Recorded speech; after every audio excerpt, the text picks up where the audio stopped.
മുജാഹിദിന്റെ പള്ളി എന്ന പേരിൽ മുജാഹിദ് പള്ളി ഉണ്ടാക്കിയിട്ട് അവിടെ പച്ചമലയാളത്തിൽ പ്രസംഗിക്കുന്ന ഒരു മീറ്റിംഗ് ഉണ്ട്. ഞാൻ ആഖിറത്തിൽ വിശ്വസിക്കുന്ന മുസ്ലിമീങ്ങളോട് പറയുന്നു, ആ മുജാഹിദിന്റെ ജുമയാണെന്ന നിലക്ക് നിങ്ങൾ പോയി നിസ്കരിക്കുന്ന ഒരൊറ്റ നിസ്കാരവും സഹീഹല്ല. നിങ്ങളുടെ ജുമ ബാത്തിലാണ്, നിസ്കാരം ബാത്തിലാണ്. അതിൽ പങ്കെടുത്തു പോയ ആളുകളൊക്കെ കഴിയുന്ന സമയത്ത് ളുഹർ ഖളാ വീട്ടണം. ഒരിക്കലും തന്നെ മുജാഹിദിന്റെ ജുമയാണെന്ന് മനസ്സിലാക്കി മലയാളത്തിലുള്ള ഖുത്ബയിൽ പോയി പങ്കെടുക്ക്, നിങ്ങളെ ജുമ വീട്ടി എന്ന് നിങ്ങൾ ധരിക്കണ്ട. ഞാനിത് പറഞ്ഞാൽ ചിലപ്പോൾ നിങ്ങൾ സ്വീകരിക്കോ ഇല്ലേ, എനിക്കത് നോക്കേണ്ടതില്ല.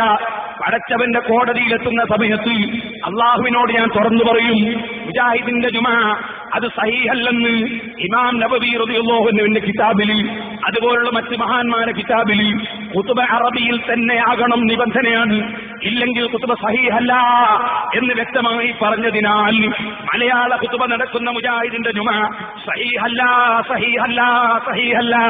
അത് ബാത്തിലാണ്, ബാത്തിലാണ്, ബാത്തിലാണ്.